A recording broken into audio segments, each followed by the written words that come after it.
When it comes to self-development, no matter the method you use, the vital point is to practice. If you're ready to transform your life and claim the potential inside of you, then you're in the right place. Welcome back to The Vital Point. I'm your host, Jonathan Schechter. As an integrative specialist and breathwork facilitator, I'm invested in making the dynamic landscape of personal evolution accessible. My goal is to inspire you to take action for yourself. You have the capacity to evolve and bring your intentions and dreams into the world, and there's never been more access to so many incredible modalities that can help you on your journey. This podcast will help you learn simple methods you can use to transform your life and share the stories of practitioners who are doing the work so that you feel inspired to go and practice, because that's the vital point. If you're enjoying the show, please leave us a review. 5 stars is preferable. It's an easy, free way to support the show and help more people discover these simple, life-changing practices. Also, share it with a friend. Like Ram Dass said, we're just walking each other home. And part of my mission is that this podcast can be a part of your path. So my guest on this episode is Michael Kammers, and I will get to his full introduction in a moment. I wanted to just riff for a moment about this episode, and it's very much in spirit of the episode itself. I met Michael during the Dharma Moon mindfulness meditation teacher training that I completed last year, and he's one of the assistant teachers. One of the slogans that is used to help instruct the mindfulness meditation practice within Dharma Moon is not too tight, not too loose. And I think it definitely is applicable for this conversation. There are long, serious sections of this conversation. There are short, silly parts of the conversation. I'm really excited for you to hear Michael's unique offering, as you may know, with the podcast, or maybe not if this is the first time that you're tuning in. I always try to have practices, guided meditations or other practices for you to follow along and use, so that it's not just listening to two people yap about transformational work, but something that you can actually sink your teeth into, get your hands dirty with, really try out for yourself. Rather than that meditation, Michael came up with a different, unique offering, which is really, really cool. It's a piece of Dharma art, music, and visual art together that has been inserted into the conversation. So I know that you'll enjoy that. As you will soon experience, Michael's energy is really amazing. He has a great sense of humor. So here's something, here's one example of just that really fun energy.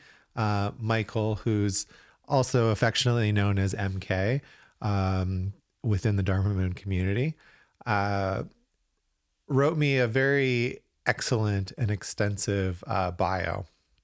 And there's, at least once in the bio and maybe once in the email that he sent that just said, hey, take this and, cut out what you need and, leave the rest.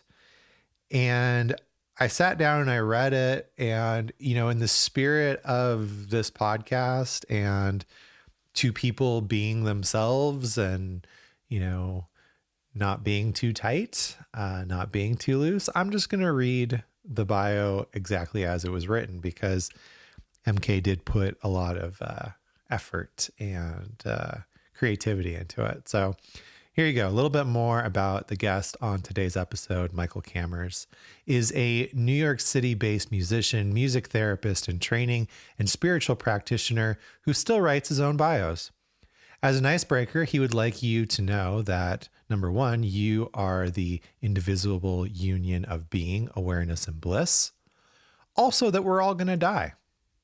Number two, he hasn't worn a pair of blue jeans since the 80s. And number three, his favorite food to cook is pasta and red sauce as a gastronomic spiritual ritual of sustenance and devotion, which he enjoys eating with his girlfriend Virginia after she's fed the neighborhood cats Oreo, Mouse, Fuzzy, Eggy, and Flowers. MK has worked as a professional musician since the late 90s as a multi-instrumentalist, composer, and band leader. If you go to his Instagram, he has these really cool videos where he's like recording him playing different instruments, and it creates a full composition, which is really cool. That was my own sidebar. He didn't write that in there. He's led the MK Groove Orchestra, a local New York City space funk band. He's led the MK Groove Orchestra, a local New York City space funk big band, for over 20 years and has 11 releases as the leader out on Rope-A-Dope Records. He's been a resident musician and musical director at the legendary McKittrick Hotel in Manhattan, home of the internationally renowned immersive theatrical experience Sleep No More, since 2013. And somehow he's been lucky enough to perform with Melvin Van Peebles and Sharon Jones. Recent notable highlights include playing the Newport Folk Fest with Valerie June and a gig with his musical heroes Charlie Hunter and Bobby Previtt. In the Dharma and mindfulness worlds, Michael is a student of senior Buddhist teacher David Nichtern in the lineage of Chogyam Trungpa Rinpoche. He works as an assistant teacher at Dharma Moon, an online global mindfulness platform where he also produces the podcast Spirituality, Creativity, and Making a Buck with David. This is where he met Jonathan, who's likely reading a very redacted version of this text. Side note, I am not. He would like everyone to know that Jonathan did a fantastic, in all caps, job in his teacher training at Dharma Moon. Well, thank you, Michael. Combining his musical career and dharmic aspiration for his actions to be a benefit to all beings, MK is currently training an internship at the Nordhoff Robin Center for Music Therapy at NYU, where he's doing clinical work to complete his degree and realize his aspiration of becoming a professional music therapist to actualize the Buddha's teaching of right livelihood. The current project closest to his heart that he's co-producing and desperately wants everyone to know about is the live band pole show Groove and Grind. Each show features the MK Groove Orchestra, underscoring world-class pole dancers, a bill of great local artists and vendors, along with fundraising for community organizations. The next Groove and Grind event is May 17th at the DIY space Rubelade in Brooklyn. Follow at groove.and.grind on Instagram for more information. You can connect with Michael on Instagram at MK for President or his website, www.mkmkmk.com, where you can join his mailing list. He has nothing to sell you and just wants you to join him in the liminal space of the sacred nightclub to collectively enact contemplative revelry, which is trademarked, where we unite in symbiotic awareness of music, cross the threshold of duality, and actualize a collective peak experience of the numinous, allowing us to re-enter the world with a sense of renewal, to face the converging apocalypses we all face together with bravery, compassion, and wisdom. Love and awareness, Svaha. The contemplative revelry and being in the sacred nightclub sounds like it's right in my comfort zone. Yeah, so that's a little taste. You're about to, drop into the conversation, so you'll get a lot more. But, the intro does touch on a few of the topics. We get into a little bit of music and music therapy, and definitely dip our toes in the mindfulness and Buddha Dharma pool. In fact, it's one of those episodes that might get a little heady if you're not a big Buddhist or a little Buddhist, really any sort of Buddhist. There's a lot of talk about different paths, which are sometimes called vehicles in Buddhism, because they take you from one place to the next. And we definitely get into the upper echelon as far as talking about non-duality and some of the more advanced meditation practices. The cool thing in going back and listening to this again is that even though at times our conversation gets lofty, I think we do a good job of bringing it back to the root and the ground, which is that we're always coming back to mindfulness. We're always coming back to this mindful awareness. And even at the, the end of these so-called more advanced vehicles or practices, we're either coming back to mindfulness or the mindfulness has been a foundation of it from the get-go. And so don't be discouraged if there are a couple of terms that you don't understand. You could always message me and I would be happy to expound and clarify a little bit. The most important thing to me really falls under the umbrella of the podcast, which is just a practice. Michael and I both study within a shared lineage of Tibetan Buddhism. And one of the things about that lineage is that it's a practice lineage. There are lineages that are more scholarly, more educational, you could say. But within the Kagyu lineage that I'm referring to, the encouragement is put your butt on the meditation cushion.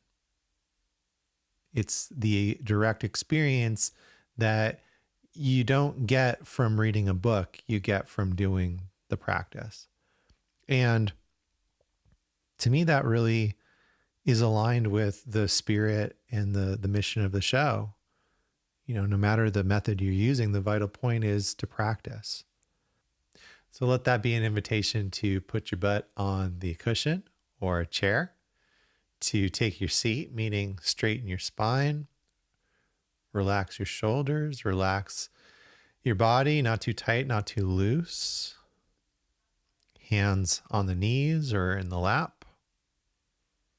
And then once you've done that, find that sensation of breath in the body. Place your awareness there. It's a light touch.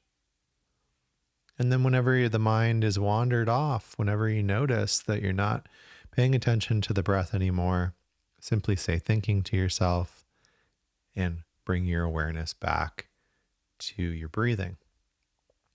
And that's it. Simple, right? That's a very abbreviated version of the mindfulness meditation instructions. If you are looking for a more detailed version that you can follow along with, I recommend episode 63, where I put a guided practice. Okay, I think that's it. I think we're ready to jump in. Okay, so I think that's it. Ready to jump into the conversation with Michael Kammers. Hope you enjoy. All right, Michael Kammers, welcome to the Vital Point podcast. We just really had to hit record because we popped on to Riverside and we just started joking and laughing, and it was too good to pass up, especially with our shirts. I've got Buddha and you've got the other Buddha over there. Yeah, well, it's interesting, a good friend got me this, and some people interpret Baphomet as the devil, and I'm still studying, but part of my practice is embracing darkness because, in my practice, which is based in Vajrayana Buddhism, nothing is excluded, right? So it's kind of an important symbol. And this one's fun because it's a syncretic Baphomet. It has the chakras on it, and it has angel wings, and it's like doing Anjali. So, and Baphomet also represents the unification of polarities, which is sort of a tantric thing. So I started the podcast with the TED Talk. So how are you today, Jonathan? I'm doing good. I mean, I think that's a good place just to begin, right? Because especially within the Tibetan or tantric Buddhism, there's so much symbolism, Mm, and they, like you mentioned, don't exclude the um, all the aspects, right? All the aspects of existence and of compassion, even if those, the righteous anger and mm. wrathfulness, and sometimes these like really scary sort of things for the outsider that really are these beautiful aspects of ourselves that we're learning not to exclude. So I love that. Well said. Here, here. Yeah, and often the like scary images are trampling on human bodies, right? Yeah. Which like if you're not aware of the symbolism, you might think this is like some demonic thing like destroying people, but it's really that's like the limited self, the corpse of ego, our obscurations, what's holding us back from sort of actualizing true nature, perhaps. So Yeah, I think there's also something curious about symbolism or archetypal symbols being taken as, literal or reality, right? Like especially when we're mm, talking about like the Bahamut that's on your shirt that looks to me like very tarot-esque. Right? And the devil is one of the tarot cards that people might clutch their pearls a little bit and gasp if they pulled it, but there's, this is just an aspect of life and our journey through it, and certain things that can come up. And what a wonderful thing to be able to learn to just breathe with all of that instead of picking and choosing what seems to be comfortable. yeah, and if we cling to our comfort, we'll never grow. If only that weren't the case, And I think like the interesting thing about the Devil Tarot card is that the two people or the two who are also like the lovers in another card, they're not Mm. actually bound to the devil. They can take the chains off whenever they can actualize that potential. So part of that is about our own sort of ignorance and attachment to what's holding us back, which can be our own comfort sometimes. Not that we need to push ourselves too hard, um, but I think that's a beautiful part of that image. Yeah. Well said. I love that. And that reminds me of something that I had written down to bring up as a possible topic of our conversation is the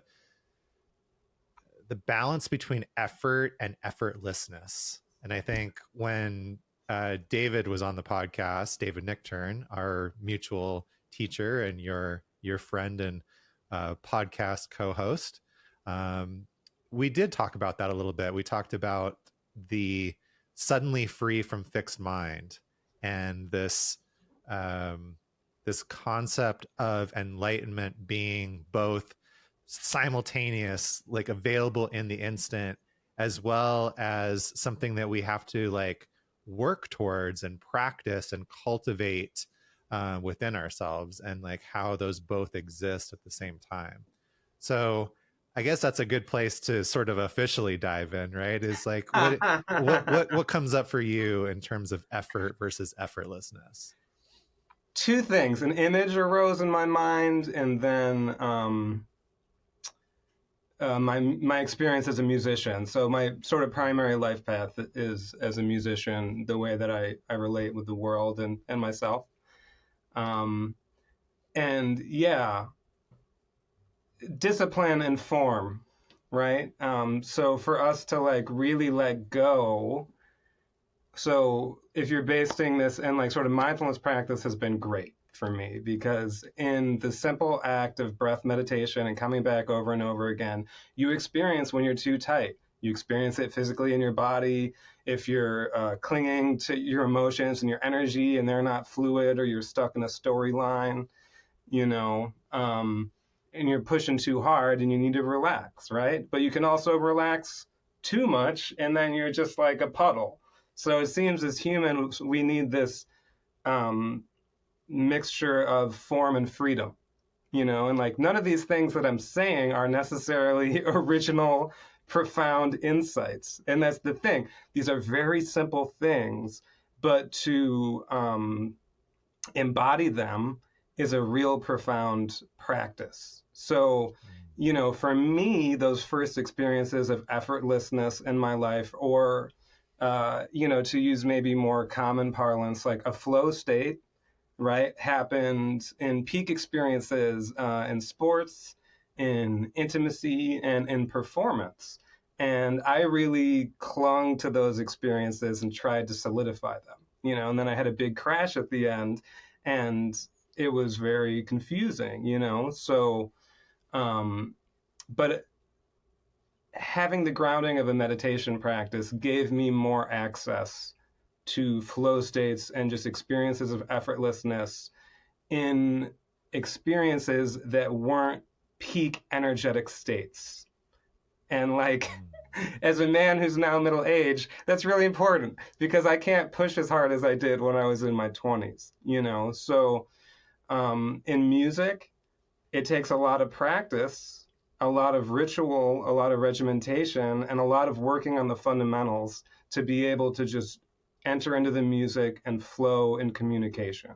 So that was one thing that arose in my mind. The other thing was a colleague of mine at Dharma Moon, Panos, when talking about the Virya paramita, which is it like the fourth paramita, energy. So there's like generosity, discipline, patience, energy, right?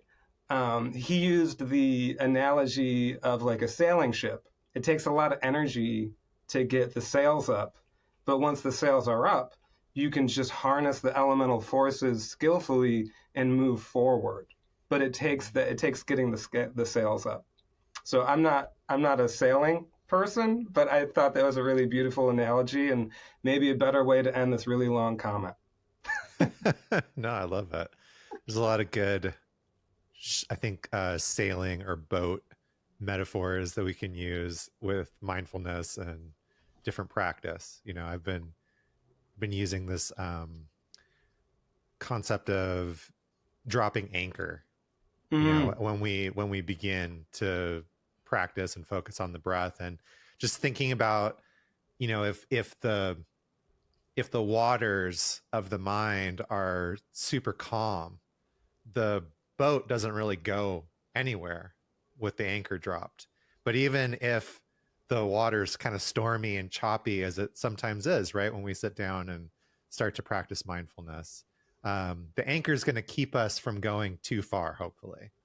And so, yeah, I love that sailing metaphor as well. It's super, super relevant. I might have to put that one in the old notebook as well. There's interesting in the sort of like, try not to use too many like Buddhist words like calculus, but like in, we've done podcasts where like in the intro, I'm like, okay, so for those that might not be in the know, here's a little glossary of terms you might need. So yeah. Whatever, okay. We'll work it out, Well, like when you first start practicing, or like maybe, on the Hinayana level, like you need to be anchored, you need to be in the present moment, right? And like just so we talk about becoming familiar. The Tibetan term for meditation is gom, which is to become familiar. That's the broad definition of meditation in the tradition that we both practice in. So even at first, becoming familiar with the texture, the feeling, the quality of present awareness versus distraction and like unaware mind wandering, right? Which is really attention wandering, right? Like what is mind? Where is mind going? Is mind anywhere, right? So if you like really zero in, it's like attention that we're talking about. And like you do need to sort of try and stabilize, but the thing that you learn about effort and effortlessness is like it's a not too tight, not too loose situation. So it's like we use the anchor and it can bring us back to the present moment. But eventually you realize that the present moment, it's not solid. Like it is like water, which is a great analogy. And it's like maybe the more like Vajrayana analogy is riding the wave of the energy, you know, because there's no ground to put the anchor in because the ground is groundless. Um, Right. but, you know, don't take my word for any of this.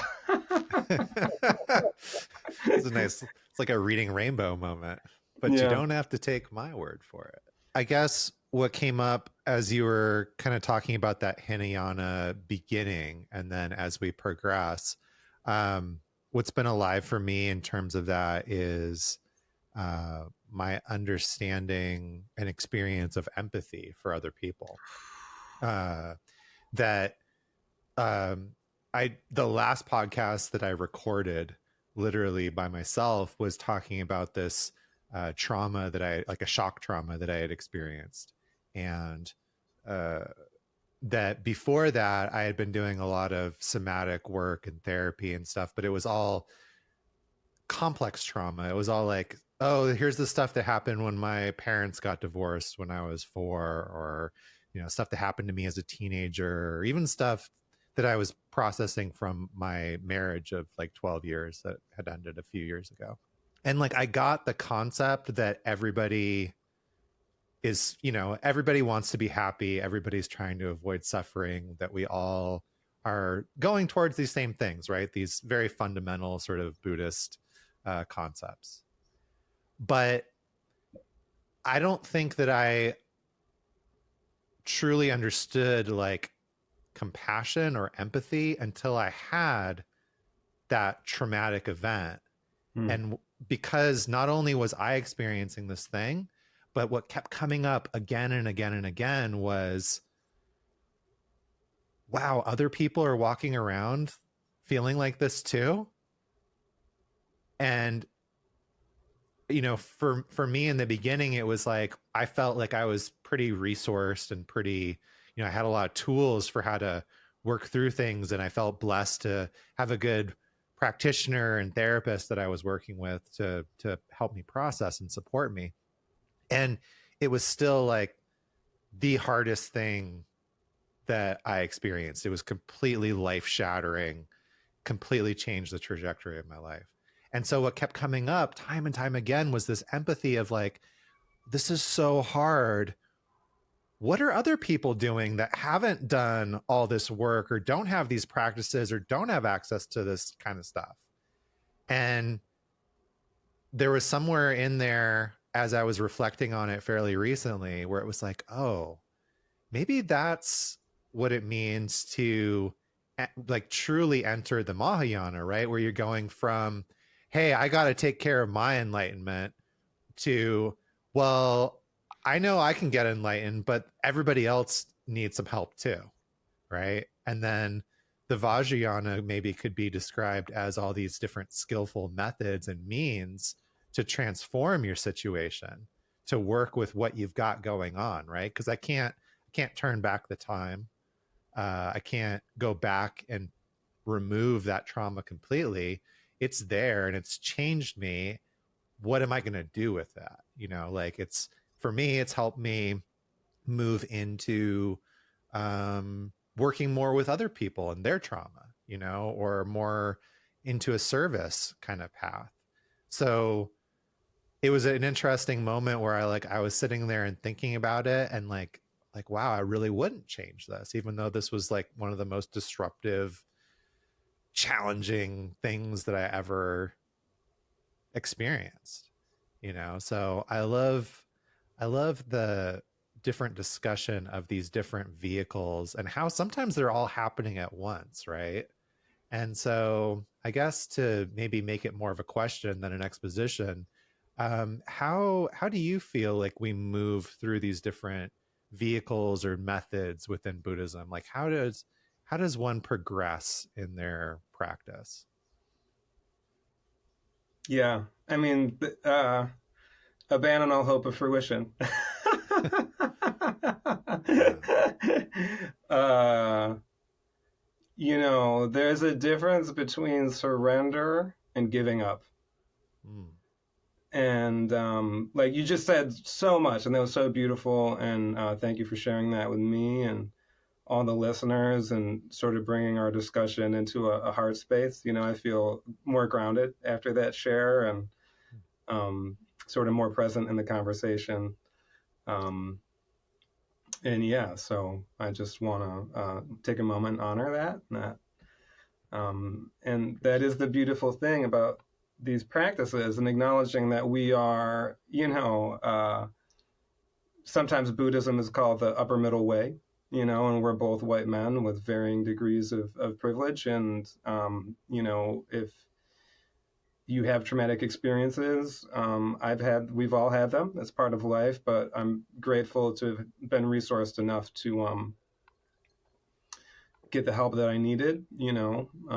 So for me, my real Buddhist practice has unfolded in parallel with going to therapy. And I encourage everyone, you know, to find some kind of help if you need it. And I can also acknowledge that therapy is also like another one of its own oppressive constructs. Who's writing the book for what is a psychopathology? That's a different conversation. But um, you know, so yeah, it can be a little unclear, sort of like, what vehicle am I in? Where am I on the path?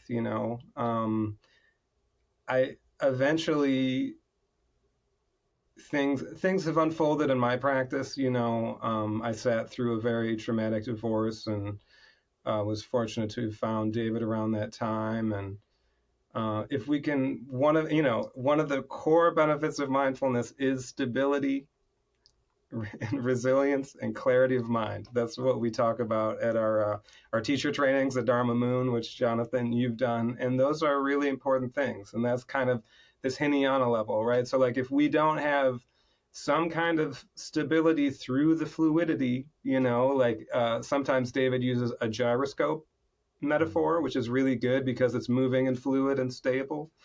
It can be hard to open beyond our own condition.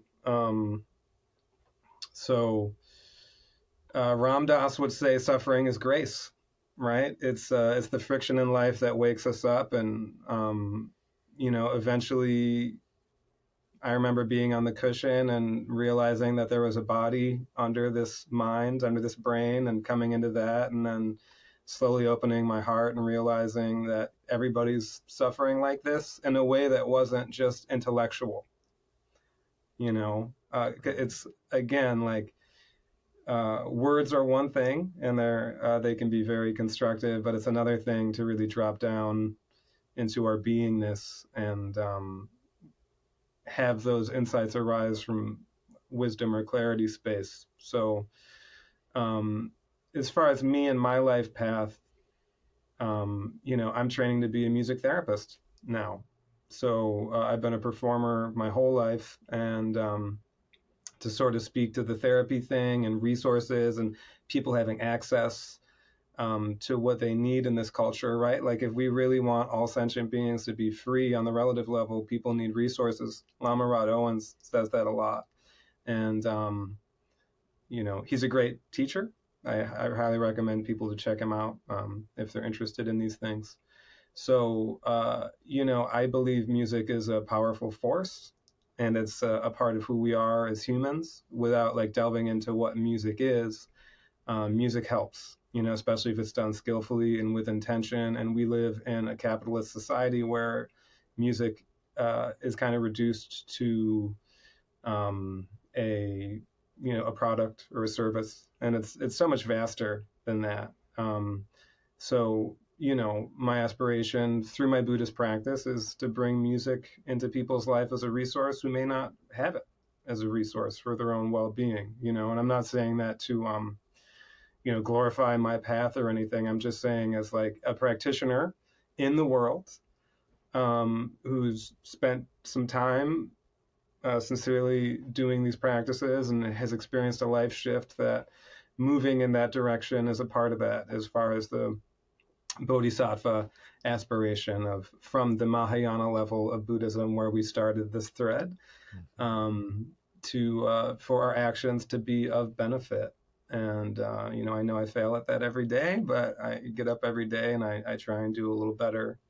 So yeah. I'm curious maybe to talk a little bit more about the music therapy and like using music as um as a practice, as a way to integrate other work that you're doing, whether that's sort of healing from trauma or spiritual kind of exploration.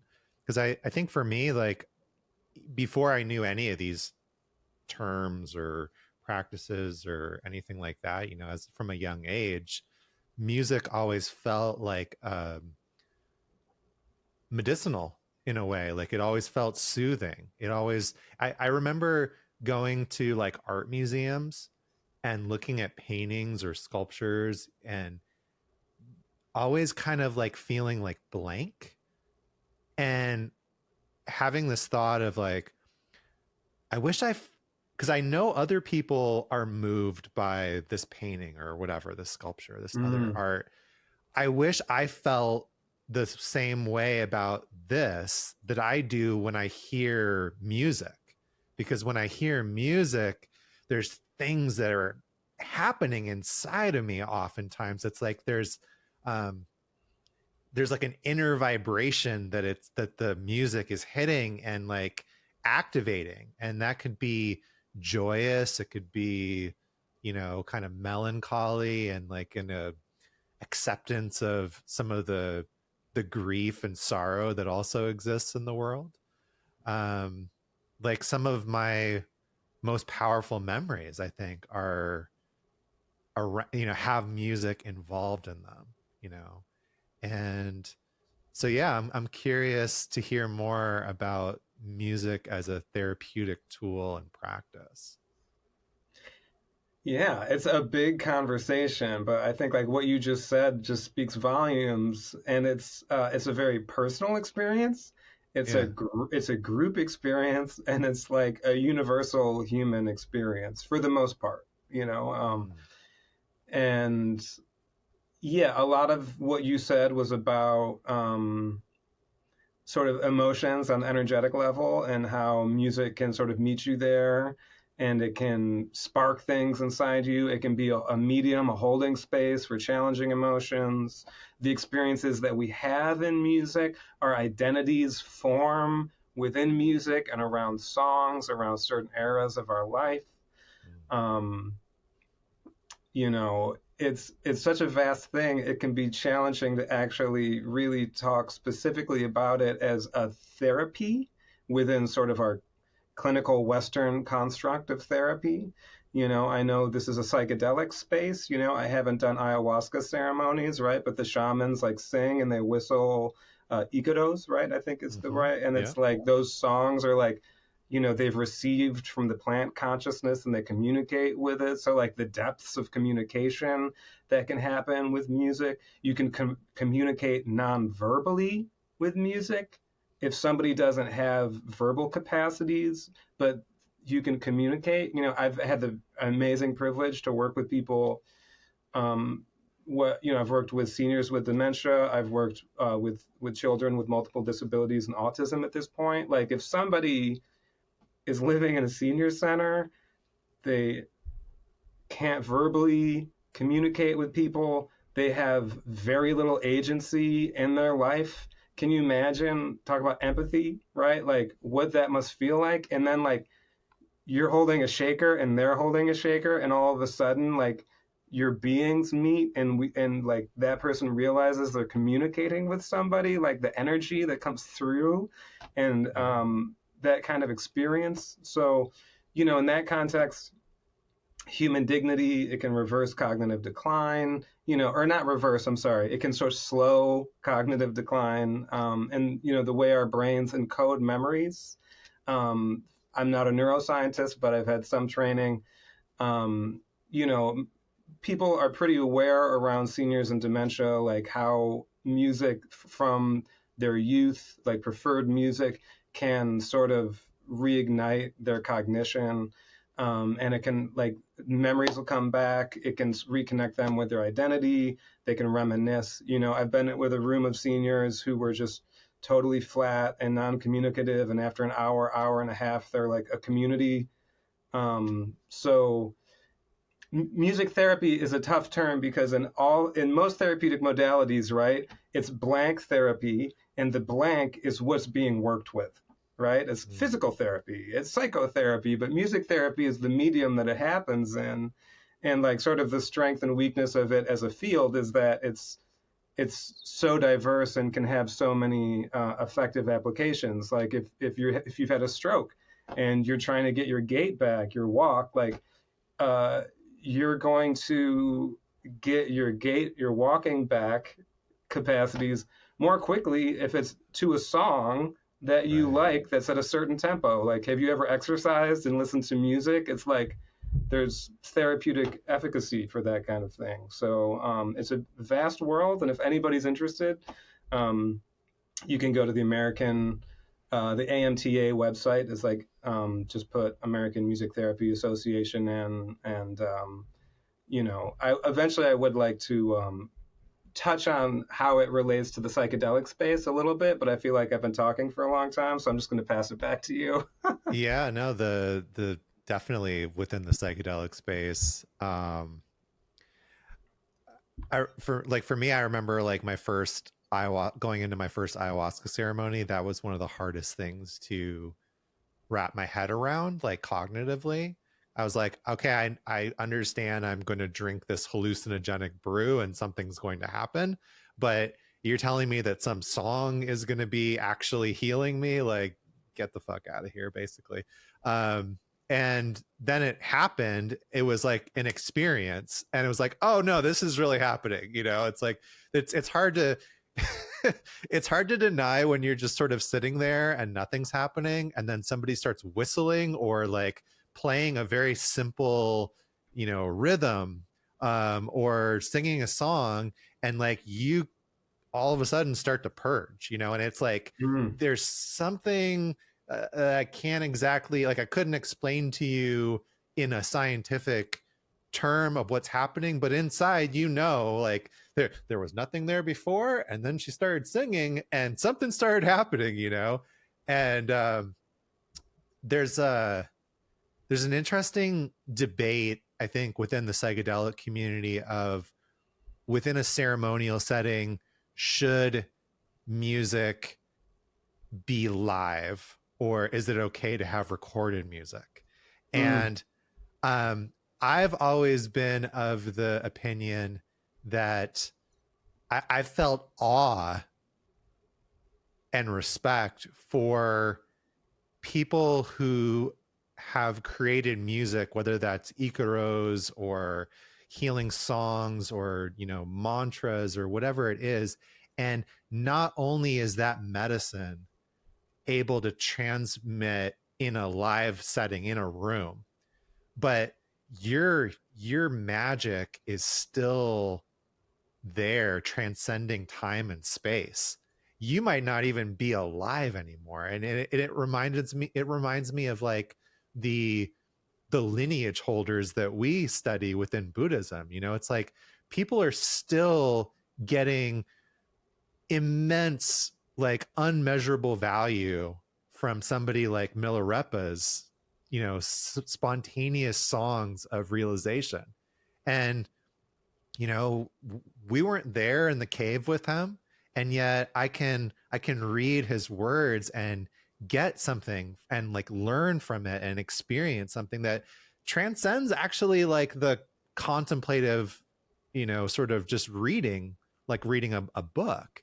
And that's how I felt sometimes in the medicine space of like, wow, this is super cool. Like, I don't know, like I've never met this person, but the power of their intention and their prayers is helping me heal and helping these other people heal. And that's such a beautiful, beautiful thing.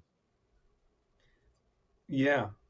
Thank you again for sharing that. So beautiful. I think is what you just said there, to circle it to the like the in birth live versus the recording, Mm. you know, if there's a debate in the community, I'm sure everybody has probably said these things, but I'm here. So um, there's a person there who's trained with an intention within a ritualistic container with a substance that that person has a deep relationship with a plant, with a consciousness. And in the moment, that person can make skillful, compassionate, spontaneous decisions that recorded music cannot. Mm. Mm-hmm. And I'm not saying that recorded music isn't great also. You Right. know, but whoever's choosing that music has a big responsibility when people's universe is ripped wide open and you are projecting squiggly sound waves at them, you know. So choose wisely, friends. I like that. Squiggly sound waves. Yeah. Yeah, no, for sure. I'm thinking of, raves that I've gone to and Mm. like, and been in the space, and then sometimes even like hearing the recording of that night, or that particular set later on, and even knowing what it was like in that moment. There's just like something that doesn't quite always translate about the energy and emotion in the room. uh so yeah, so I guess I can see both sides of it for sure.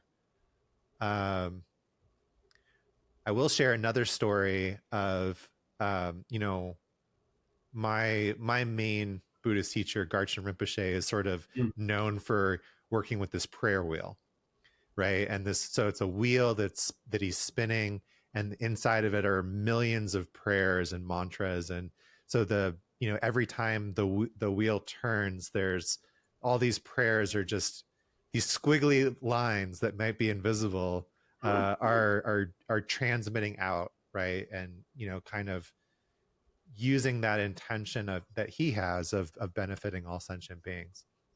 And again, here's something that, okay, I can understand that intellectually, right? I'm not necessarily feeling those squiggly lines hitting my chest when I'm spinning my prayer wheel. Mm. Um, but I remember an experience with mushrooms where for whatever reason, I decided to pick up the prayer wheel. And it was the first time that I could actually, like, I felt like there was something that was happening to the energy in the room. Like I could sense that something was changing, almost like if you dropped food coloring into like a glass of water, and it doesn't immediately turn the water to whatever color, but like there's this concentration and then it starts to spread out. Mm. And I was like, oh wow, this is really cool, because it was something that was beyond the intellectual. And then I had a similar experience, not too long after that, being in an ayahuasca ceremony and listening to the people, facilitating, sing the Icaros, and going, oh wait, this is the same thing. This is what they're doing. They're sending their prayers and their frequency out into the space. And uh so I guess for me, like, Buddhism has given me a framework for some of these more mystical or transpersonal things that have happened within the psychedelic space, that I might not, have had without that. But like through that frame, I can say, oh, okay, I can relate to this. I can understand it. And I guess then the last thing I'll say about that is just, through that wonderful sort of concept of emptiness or non-duality, or you know uh, the fact that nothing is real in and of itself, um, I can also understand that that's my interpretation, and Mm. that and that other interpretations are just as valid. um, and so it's why it's cool to like, have conversations like this to just hear what other people have to say and how they experience the world and these magical things that exist within it. Mm, beautiful. Yeah. Um, so much arises in the mind stream. Uh, I think you're the authority of your own experience, and it's like we live in a very materialistic, rational society with a, can I swear on this podcast? Yeah, With absolutely. a fucked up relationship to science, you know? Not all science is good. And something I've been pondering lately, and I'm going to circle back to a few points, is the difference between transrational and irrational, right? Like, I'm going to honor your experience as it is, right? And somebody could hear that and think, this is woo woo, But like, also, my Buddhist practice has opened me to a much bigger world than my absorbed, conditioned concepts. Because reality is not a concept, right? It's of a higher order than concept. So, um, I think like sort of like very rationalist people can not be open to the transrational, these kinds of experiences that defy even words, right? And conflate it as irrational. And but it can be a slippery slope because our minds and our ways of being have a tendency to project our own delusion very intelligently into the opaque to sort of confirm our biases. But if you really open to the magic, man, it's like in the Tibetan tradition, it's called ordinary magic, which is so beautiful. It's just the nature of reality. It's the elemental energy of the world. It's the sound of the wind rustling through the trees. It's just the sacred dimension of the sense gates. And that's like, I'm so grateful for this practice to have just connected me to my own perception.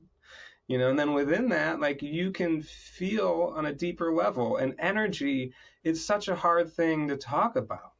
Like if you're talking, it's funny, this isn't, again, not an original insight because I heard Ram Dass talk about it in a talk, but I feel like, and again, I'm not a physicist, but E equals MC squared is like the scientific exposition of shunyata or emptiness, that form is emptiness, emptiness is form. Energy equals mass times the speed of light squared, right? So, Mm. so within that, we have music, we have energy, which as far as the framework that Tantric Buddhism gives us, or Mahayana Buddhism, which I've been taught Tantric Buddhism is the same view as the Mahayana, but with more skillful means, as you have said. We're getting into like a Sambhoga Kaya conversation, which is, there's three bodies of a Buddha.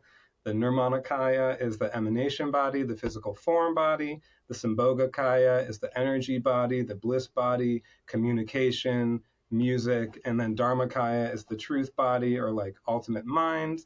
And there's a couple other combinations of that. I don't need to get too didactic, but so squiggly lines, when you were talking about Garchen Rinpoche, which amazing that you've to connect with him. And I'm also going to do a little side uh, meander here. If the listeners have not watched what's the name of the documentary about him for the benefit? For the benefit of all beings. The pith instruction on Lojong practice in the middle of that documentary is one of the most amazing instructions that I've ever heard. And squiggly lines as we move. So, we're temporal, spatiotemporal beings, and we experience energy as a force, like a wave is a form of force. Like it could be water, it could be music. I had the privilege to be in the audience of a talk recently with one of the Dalai Lama's oracles. And in the show notes, let's put her name because it's very Tibetan and I don't want to mispronounce it, and I haven't metabolized the entire thing, and I apologize. But what I want to say is when she walked into the room, there was a profound wave of stillness, which feels different than a wave of force, if that makes any sense. And I thought about it. The only time that like something like similar in my experience to relate to that was when there was a really big solar eclipse in like maybe 2018. And I was like, I got to be in the heart of it and just felt all of the energy kind of settle, and, that level of practice and auspiciousness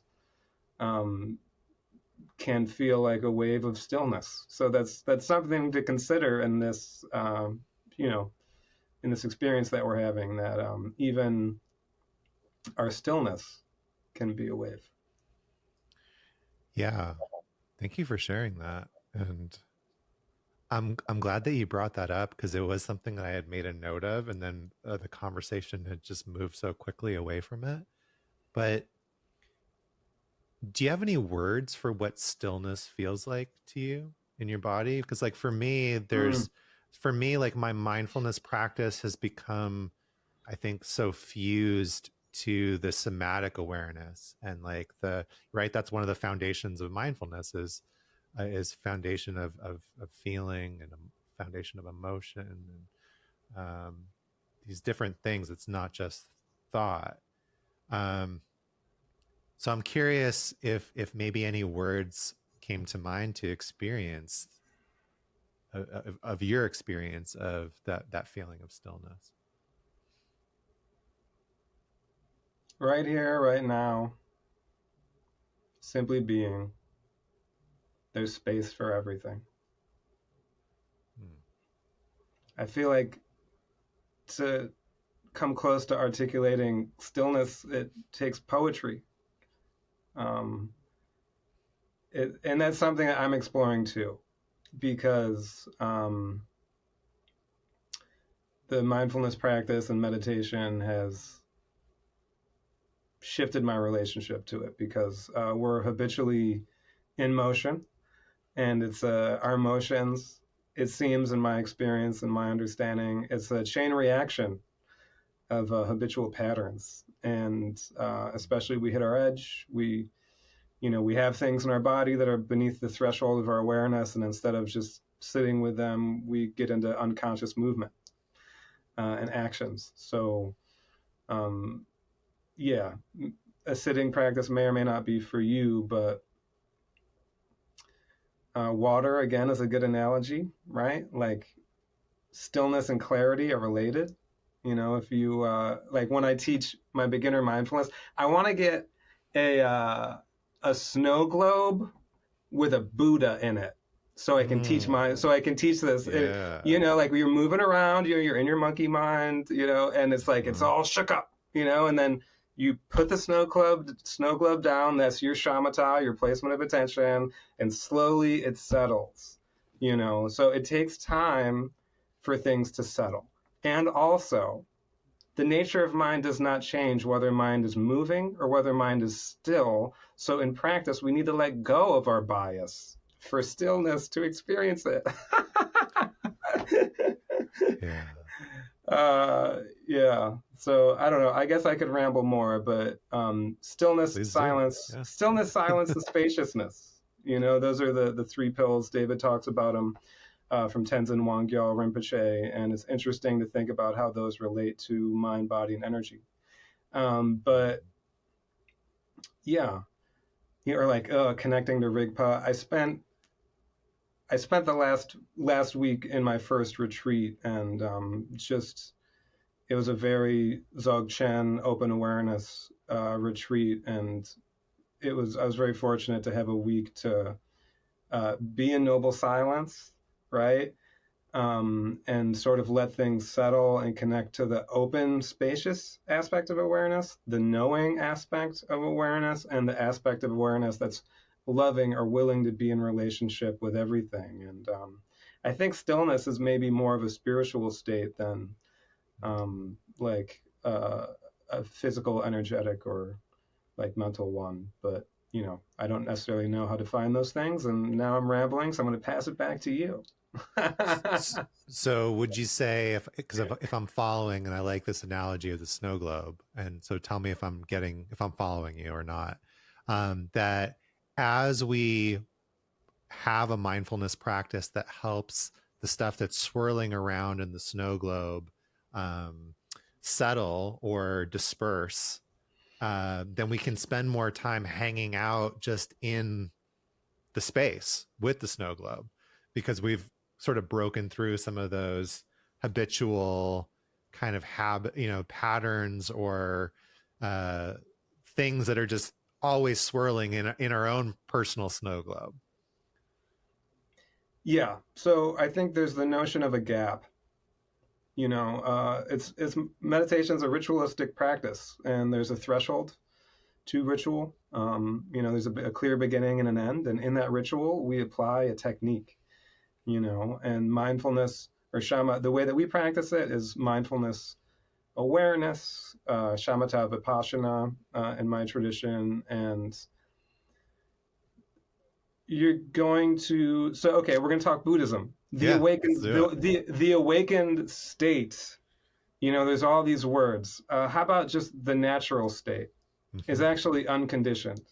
The nature of mind and the nature of reality is kind of the one. It's the same root, right? So we are all Buddha nature. We don't have Buddha nature. We are Buddha nature. So these things that we're talking about are unconditional. Don't take my word for it, right? So they're unborn. They're uncreated because all that originates is subject to cessation, right? So we get into this notion of absolute and conditional.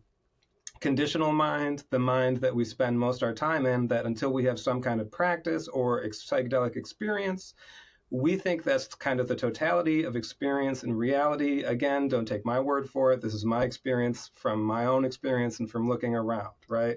So we're caught in this, we think our thoughts are true, right?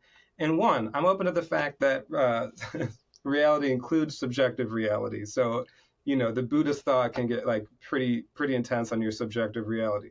That being said, eventually, since the egoic mind or the conditioned mind is it has gaps. It's not ongoing. It's discontinuous.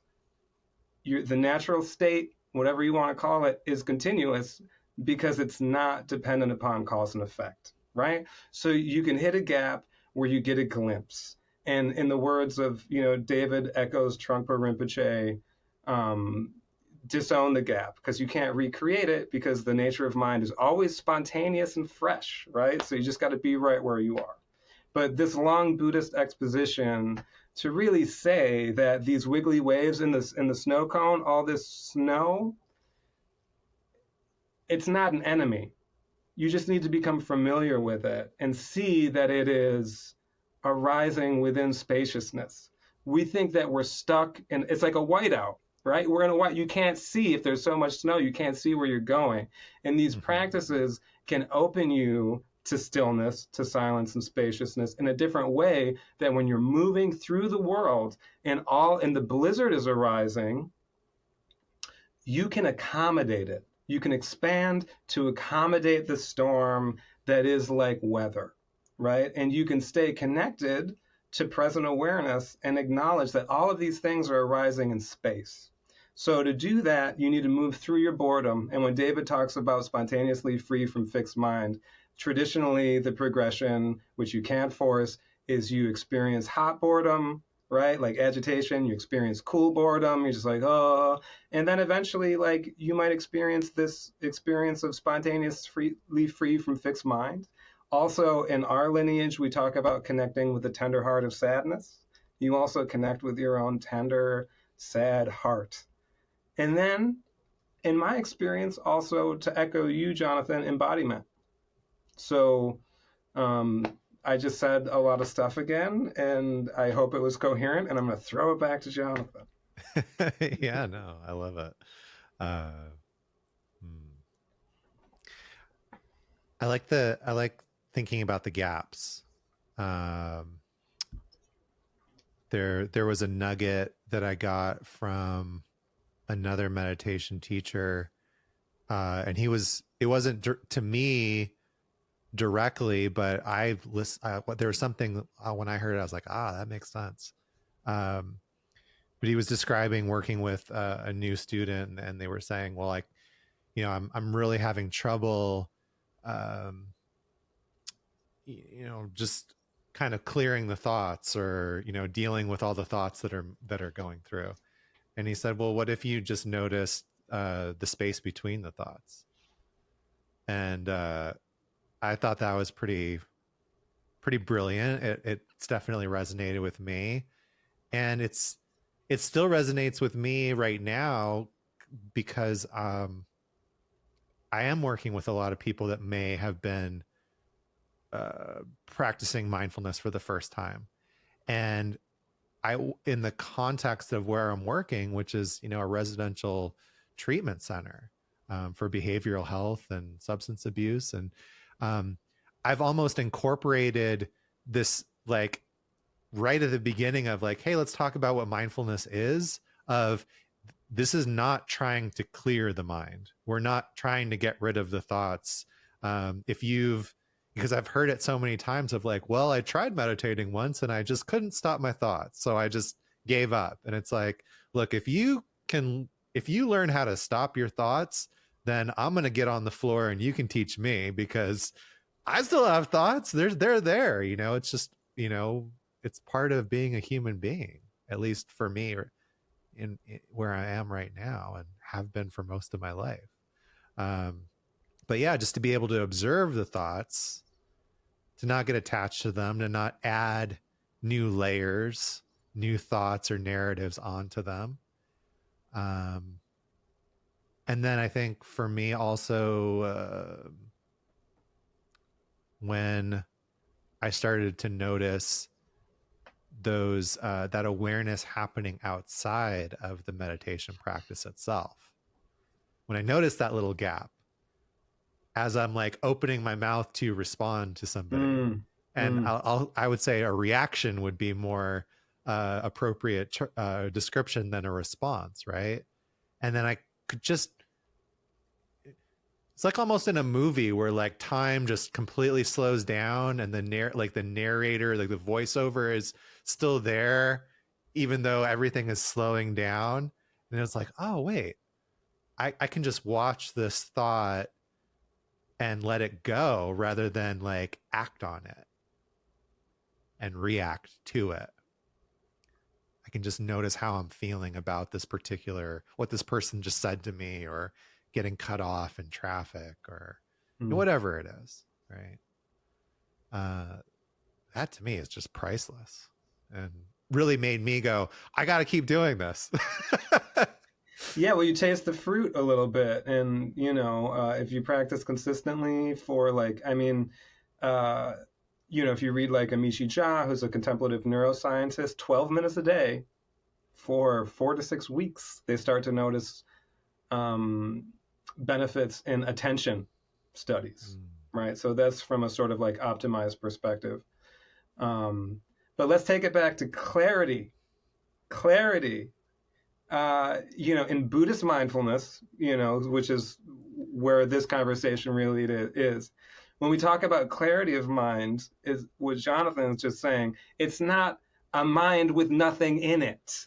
Right. It is awareness of what's presently arising in the mind. That's a big distinction. And, like, again, yeah, I don't honestly know, I know we can be, I just want to have empathy for the fact that we can be haunted and a lot of pain over our thoughts, right? So yeah. Shifting your relationship, you're talking about shifting your relationship with thoughts. And, like, if you, oh man, I highly recommend checking out the poem it's like the third patriarch of Zen or something. There's a really great pith instruction about how the effort to stop the mind, effort to control the mind, just makes more energy in the mind, right? So it's like a hose. It's like a garden hose. If you have a garden hose on and you put your hand at the end of it, what happens? Like, it's going to explode, right? So it's like that with our mind, it's like that with our emotions, because they're all forms of energy moving. So, to get back to the like tantric imagery and stuff where we started, those like their moods, all those deities, those are like, that's like fierce energy, right? And it's benevolent energy, and that's who you are. So like if there's a vital point, I'm going to throw it out at the Oh, end. Make friends with who you are as you are. It's such a blessing. and keep doing your sitting practice until that starts to actually sink in, because it might not sink in for the first few times that you sit down and put your focus on your breath, right? You may, the mindfulness practice is really great for sort of stabilizing your attention a little bit. And then, in the sort of Buddhist constellation of practices, this is, I try not to proselytize, but there's a path. If you want to be friendlier with yourself, there's a practice for that. If you want to be more mindful, there's a practice for that. If you want to be more compassionate, there's a practice for that. So like, but the foundation is mindfulness, because any practice you do, if you can't attend to that practice for a period of time, you can't do that practice, right? So that being said, we're talking a lot about mindfulness in the sitting practice. There are loving kindness practices, metta or maitri practices. It's a great practice. If you can do visualization and you have the intention to be kinder to yourself and others, I highly recommend trying metta practice. And again, the view underlying these practices is that your actual nature is awakened and compassionate. That's more foundational than our aggression. So that's the good news, right? And I also want to put in this conversation that more recently, in my practice and wanderings through this world, I've connected and found benefactor practices, which was a big part of the retreat last week. And man, those are good. Those are really good. It's a little different than metta, where in metta, you're cultivating the wish for all beings to be safe, health, happy, and at ease, including yourself. Whereas in like benefactor practices, I recommend checking out Lama Rod Owens's Seven Homecomings. That's a good place to check these out. And at this retreat, they talked a lot about Lama John McCransky, I think his name is. Might need to double check that in the show notes. But like visualizing a loving being in your life, or even a loving moment, like whatever you can connect to in some kind of unconditional love. It could be your pet. My pet can show unconditional love sometimes, and sometimes if I make the wrong move, I get punched in the face. But just sort of spending some time visualizing these beings and feeling the love, actually being able to receive love, and that you are worthy. All beings are worthy of love, giving and receiving love. And so a practice like these benefactor practices, if you're interested in this kind of area, I have found have been, for me personally, very, very beneficial to open to the energy of unconditional love. Hmm. Sounds like something that I'm familiar with within like kind of the somatic experiencing context or internal family systems, more of a sort of things that I've practiced in more of a therapy, kind of office. Um, but there's been times where, where my therapist has said, like, especially when we've identified maybe that 4-year-old that's really hurt and afraid that he's going to be abandoned because, his parents have just divorced and he doesn't understand that that's not his fault. And, that's just his sort of state that he got frozen in, is like, everyone's going to leave me. And somehow this is my fault. And there's been times where, especially after we've kind of isolated, okay, this is the part we're working with. She'll say, is there somebody else or an aspect of yourself, maybe that higher self, higher part of yourself, more evolved part of yourself, that you could send in and sit with that part. Mm. And then like just observing what happens. Well, like what what would that higher self say to this little boy? You know, what, maybe it's not even a saying. Maybe it's just holding him, you know. Maybe it's just being there and lending presence through that. Um, but yeah, you know, reparenting practices, Mm. where we can, you know, start to work with these different parts that may be more fragmented. So that was one thing that came up. And then I also love that the reminder that there are these paths. And what came up for me as you were saying that was like thinking about eating a particular dish a la carte versus the infinite number of restaurants. And definitely, you know, like if I said, well, I want to eat Mediterranean food right now, you know, there's all these different restaurants where I could go and get similar dishes or similar menus. Um, but there's a progression. There's some appetizers and some entrees and some desserts. And mindfulness, I would say, is like you're gonna find it on pretty much any menu. But then there's these more in-depth paths that you can go to. And um I this is my 20th year practicing Buddhism. And I Wow. think that if it's one thing that I used to really kind of notice in the beginning of discovering different sanghas and different paths, it's that sometimes we're not thinking about the menu or the, you know, the whole path, and we're like, oh, but I tried that dish, or somebody told me about this dish, and it was really nice, or this particular ingredient. And so they're just sort of picking and choosing these different dishes without any sort of cohesion of the restaurant and the cuisine. And there really is a benefit to doing some exploration and finding those cuisines that you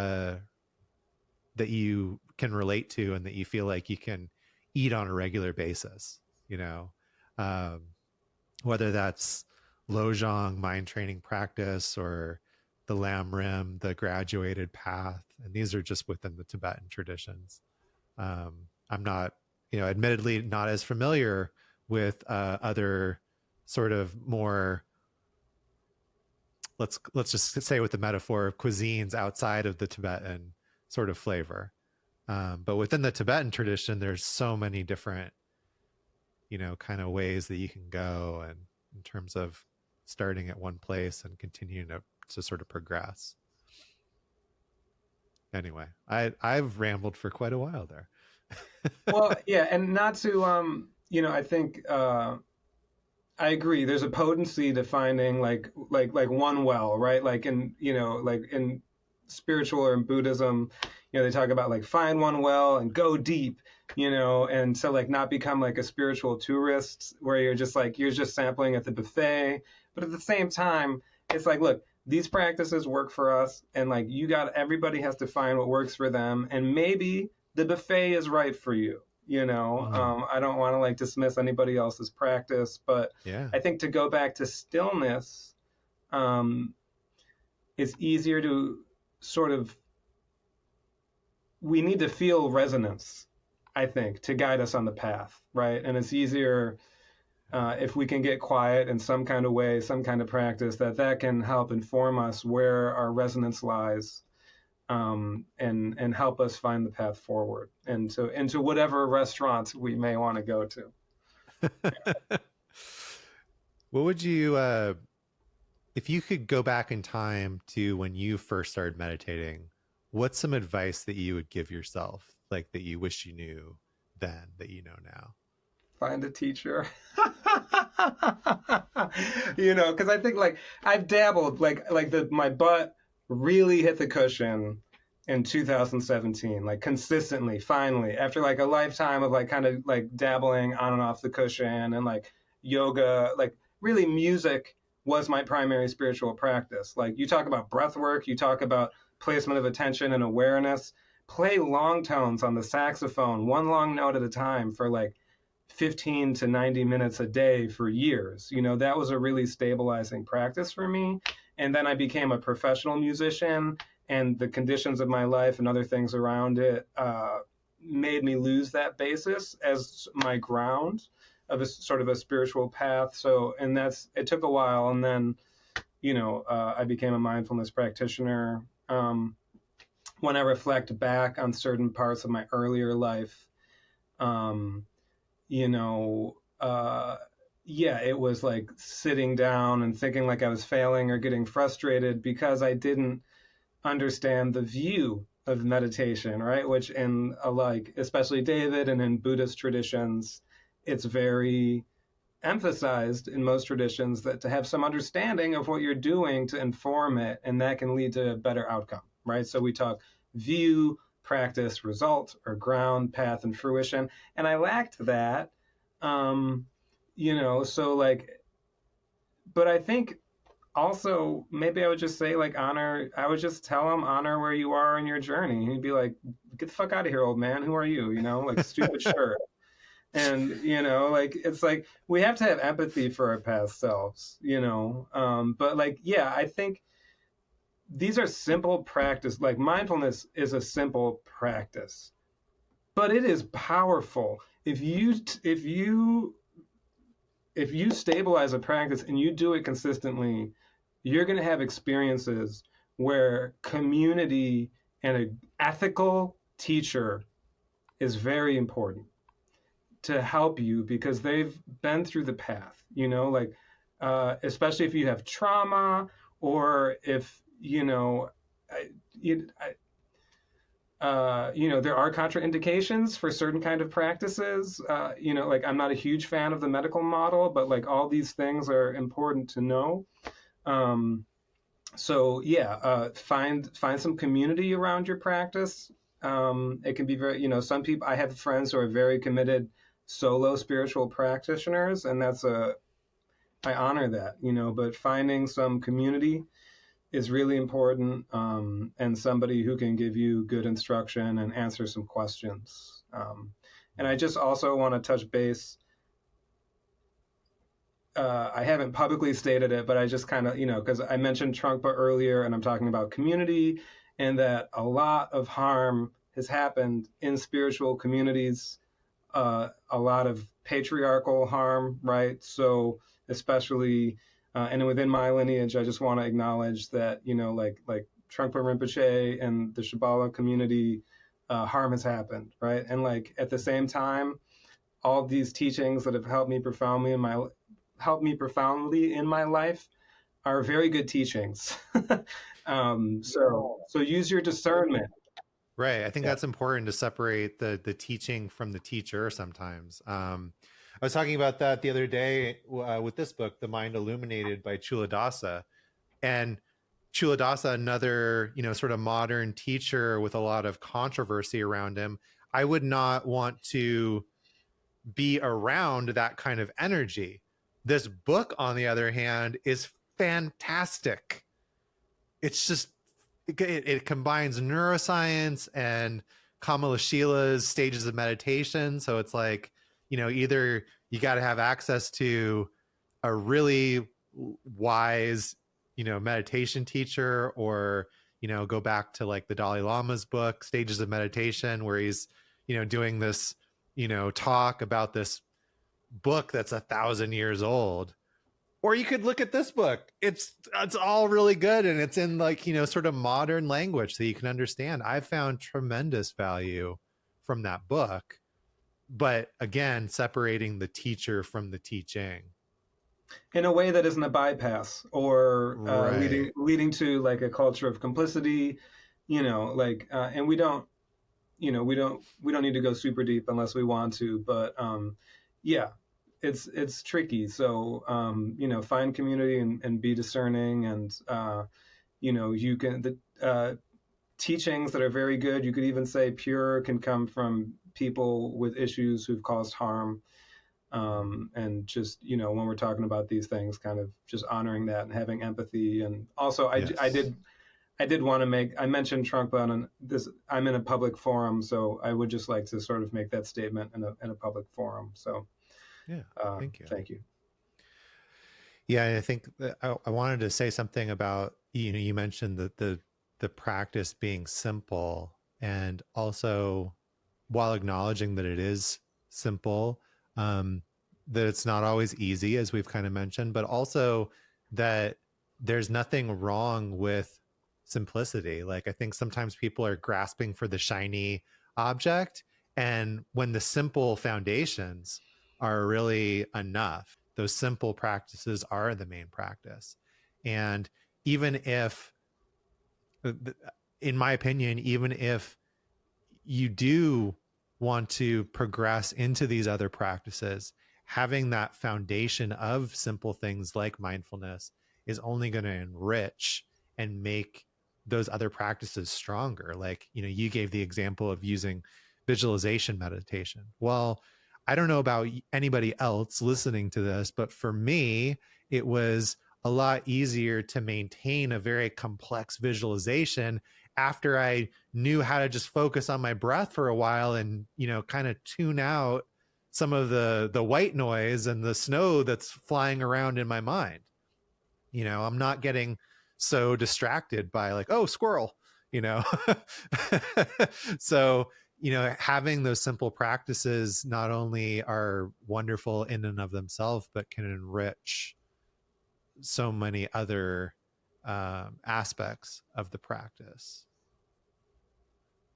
Yeah, maybe simplicity is the most advanced, because it's like the simple practices are really at the beginning and at the end of the stages of practice in Tibetan Buddhism. Right. And, again, Trungpa Rinpoche emphasizes the simplicity of shamatha vipassana in a way that I agree with. If you're getting into sort of elaborate things, there's a potential you could get lost there, right? It's like really like what's real, like what's reality, like our imaginations are powerful, and there is to become familiar with the nature of mind or who we are or our experience. Is a great value in engaging with it in its most sort of like simple, bare bones state that we can get into with a simple practice like take your seat, place your attention, notice when your mind wanders and returns. That can sort of help us, like keep us from getting seduced by our own samsaric elaborations, perhaps.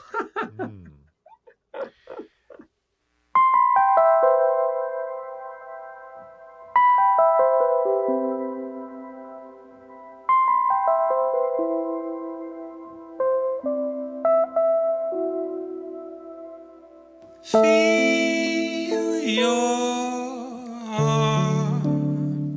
Don't you fly away. Feel your body. Feel your mind. Oh, precious one. Don't fly away.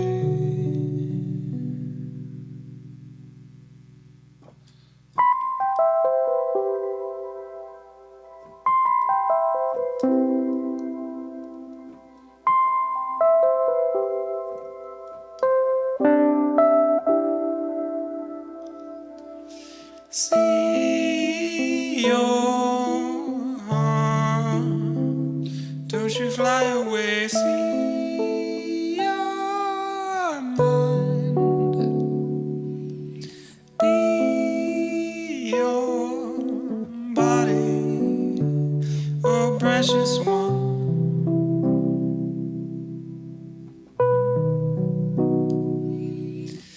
In your vast heart,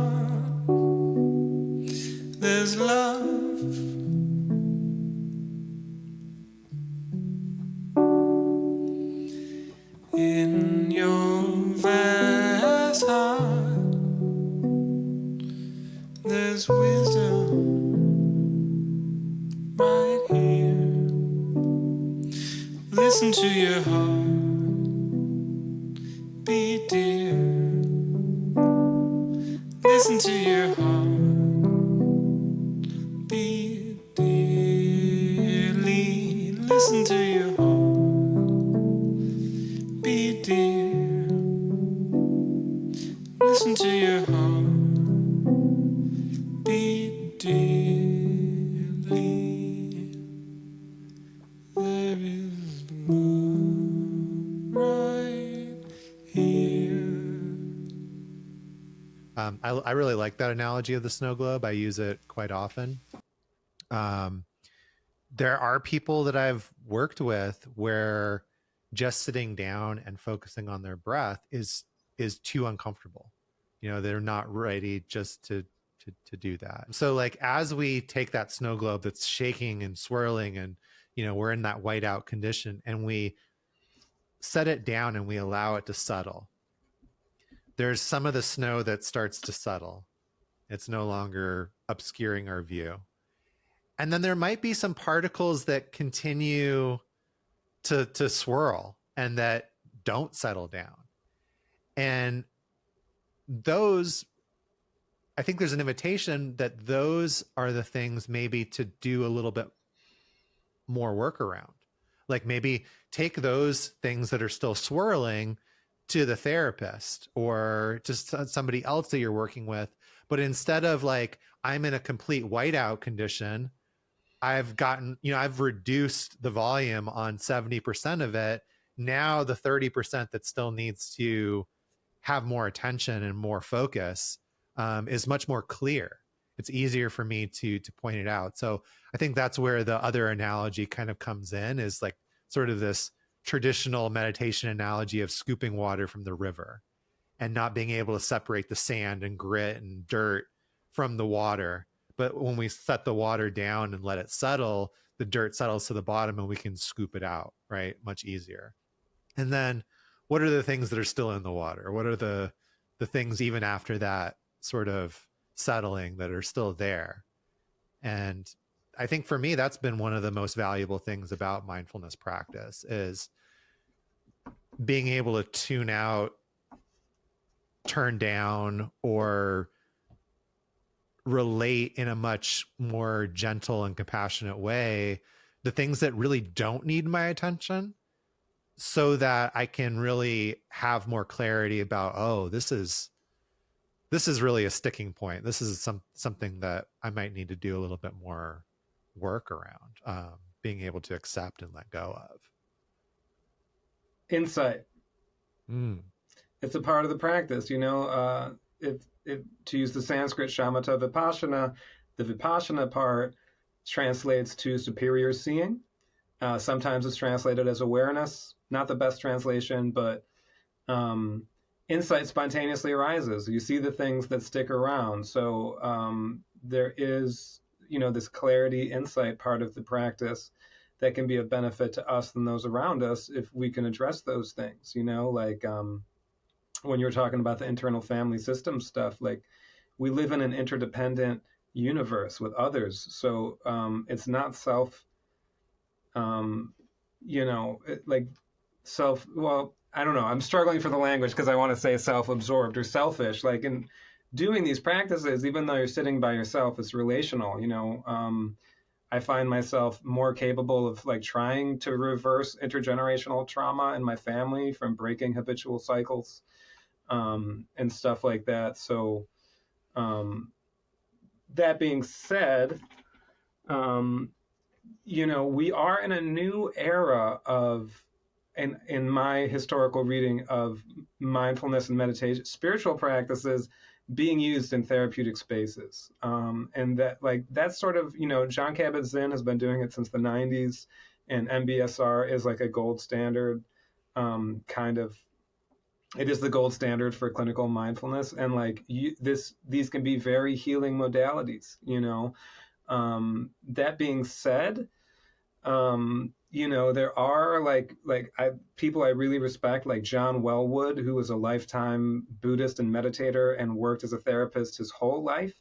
he never taught meditation to a single one of his clients because he felt that these spiritual practices are about working, dissolving the ego and working spiritually with the absolute, and that like psychological and therapeutic practices are more on the realm of the conditional and our psychological and our relative experiences. And, you know, him and people like Ken Wilber, I really like, you know, this sort of notion that there's like different pathways of human development. And he cites cleaning up, waking up, and growing up, where growing up is cultivating our many intelligences.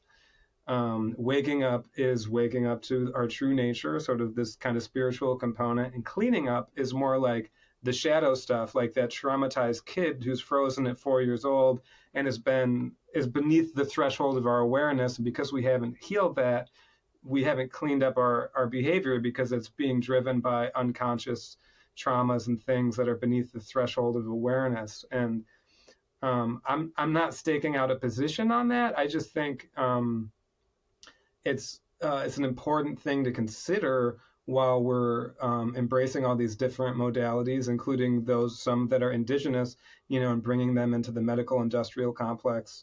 And I also just wanted to honor the fact that, like, you know, I think we're two like relatively neurotypical individuals, right? And this practice works for us, but there is a broad degree of neurodivergence and like people with trauma and all sorts of things where, you know, this might not, you know, sitting down quietly with all your stuff, like the practice may need to be shifted, or you may need to find other modalities. And that, you know, don't let people talking on podcasts convince you that you should be different than you are. Yeah. And, you know, it goes to sort of the tagline of the podcast, right? With that, regardless of the method you're using, finding a method that works and then having it, you know, working it, practicing it. And just because, like you're saying, I agree with you, just because something works for two guys jawing away at a podcast doesn't necessarily mean that's going to be right for you or right for you in this moment. Maybe there's some other thing that comes first, you know. One way that I've integrated that at the treatment center, for instance, is like, you know, when I do my mindfulness groups, I stick really close to the Dharma Moon sort of outline and template and the way that I was taught within the training program in which we met, the Dharma Moon mindfulness teacher training program. I also have a walking meditation group that I do. And within that walking meditation group, I do deviate quite a bit. Like I will say like, hey, this is the traditional way that I was taught how to do walking meditation. And you can totally do it. And, you know, during the training program, that's, we had these opportunities to practice, right? We would each weekend of 5 weekends, there would be one sort of intensive session where we would go back and forth 20 minutes of sitting meditation, 10 minutes of walking meditation for 3 hours. And I'll explain that, and I'll say, you know, this is, if you were to go to, say, a meditation retreat, this is what you might experience. But I also share that I think that one of the values of walking meditation is that we're opening the lens up, as opposed to sitting meditation where we have this tendency of like kind of shutting down and making things more narrow. We're kind of closing ourselves in. We're alone with our thoughts and whatever's going on inside the body, right? As opposed to walking around, we could literally widen that view. And so I invite the participants to, there'll be a few times that we pause during the walk, and I'll just say, what do you notice right now? What feels alive to you? What feels good? You know, where's the beauty that you sort of notice, even though I don't necessarily like name that. And then I also encourage them, you know, if you have a moment where you're walking and you notice something. Don't think that you just have to stay with the group. Like pause and just let yourself notice it. Breathe with it. Let you like notice where you feel it in your body. Because the novelty is going to wear off at some point, right? Like it's not going to be like, oh my God, the sunset's so amazing, and 2 hours later I'm like still here, kind of looking at the sky. But just let yourself feel it until it's past. Just like a thought might be there for a moment and then pass. And I think that as we start to habituate ourselves to those feelings of like, oh, sort of the non-technical technical term is finding the glimmer, which is the opposite of noticing a trigger, right? A trigger is something that makes us kind of react and feel uncomfortable, and a glimmer is like noticing, oh wow, these micro moments of joy, of peace, of calm, of happiness. And then by habituating our awareness to feeling that, I think we can start to notice those moments easier and bring that into our life. And maybe that's closer to some of those more advanced practices that we were talking about earlier. But for me, I feel like there's an opportunity there, especially with the folks that I'm working with that are so used to being in the trauma vortex, as Dr. Peter Levine would describe it. Like that's their reality is being in that trauma vortex. And from what I've learned from his work is that it's important to start to stabilize the counter vortex, the awareness outside of that trauma experience and the memories of it and the way that it's living in the body and the way that the nervous system has adapted to avoid or to self-soothe around those feelings. And so I found a lot of value in sort of practicing walking meditation that way. And a lot of the clients that I've worked with, I really enjoy not only hearing what they notice in these spots, because like sometimes it's like I'm noticing the way this tree is like swaying in the breeze, and they're like, oh, there's this bird over there, and I'm like, oh, that's so cool. Like it's a reminder that we're all experiencing things in our own private Idaho completely, our own experience. But it's also just this opportunity to like, oh yeah, this feels good. And it's really neat when they're like, I've taken this walk 10 times before and I never noticed that tree, or I never noticed that particular thing. And it's like, yeah, it's amazing what happens when we just walk for the experience of it instead of trying to get somewhere. It's beautiful work you're doing, man. It's great. And it's been effective, it sounds like. There's just not being like so caught in their own trauma vortex that they can just sort of just get those glimmers and open up a little bit. Yeah. It's, it's an interesting space because it's helped me learn a lot. Because oftentimes it's like, I do 7 groups a week, but on a one-on-one basis, I might only see somebody once. And so it's like just kind of meeting them where they're at, and sometimes they're very open and receptive or curious. Sometimes it's like completely the opposite, and one person's like, well, I came to your mindfulness class and I have these questions, or like, I want to do this. Another person's like, can you help me breathe better so I could sleep or not, have a panic attack?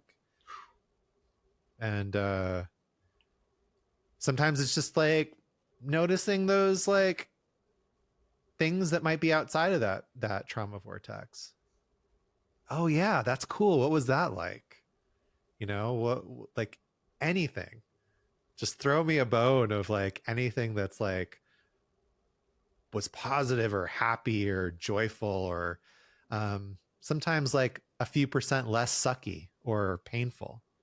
That's definitely something that I've learned is like my therapist will say to me like, well, what feels good in your body right now? And I when I first started working there, I was like, well, what feels good in your body? They'd be like, nothing. And so I learned how to shift that into like, well, do you notice some place that feels 1% less terrible. So sometimes that's the place to start, right? As far as awareness. Yeah, climbing your way out. It's just like it's the conversation just shifts so much if it's like like me or you in our bedroom, or if it's people in a situation like this where they're, and I assume this is they're like inpatient, I guess would be the word, and there's like a whole constellation of treatments, and this is like the mindfulness thing, and because I have a loved one who's working through post-traumatic stress, and like it's it's a lot to witness and hold, and to see how and I'm not gonna call it disorder, because there's nothing disordered about what my loved one is experiencing. Like if you have complex trauma, or which, in my understanding, complex trauma is lots of little consistent traumas over time, or like one big trauma, or you can have secondary trauma if we're talking in this model. And you're having flashbacks and disassociations. It's a perfectly normal human experience for what you've been through. It's not disordered, and but to see my loved one working through flashbacks and how it's related to their attention, like if their mind wanders,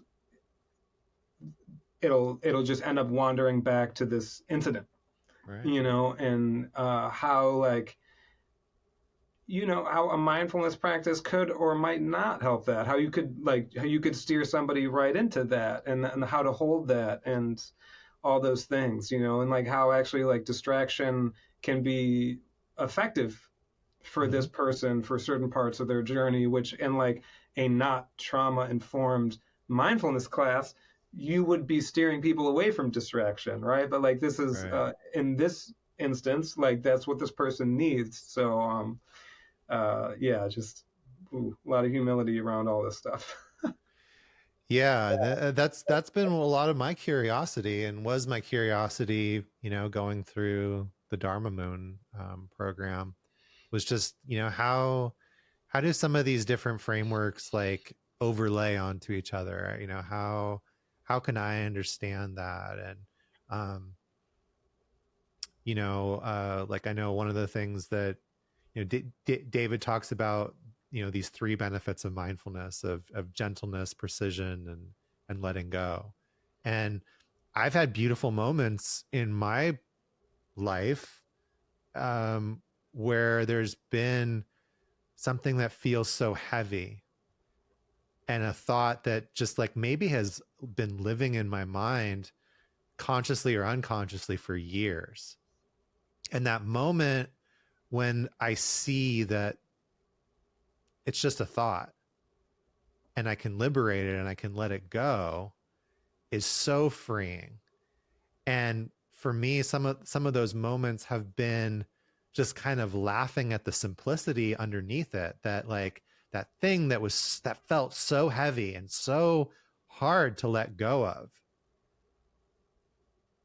at its core isn't any more complex than a simple thought that would be so easy for me to let go of. Like, gee, a cheeseburger sounds really great for lunch right now. That's not going to fuck up my whole day. Hopefully not. Maybe it depends on how good if you get the wrong cheeseburger is. Right. Yeah. Right. Yeah. But it's like that I'm the one putting those value judgments onto that thought, and that there is no objective heaviness, or that all the thoughts are equal outside of my own value that I've placed on them.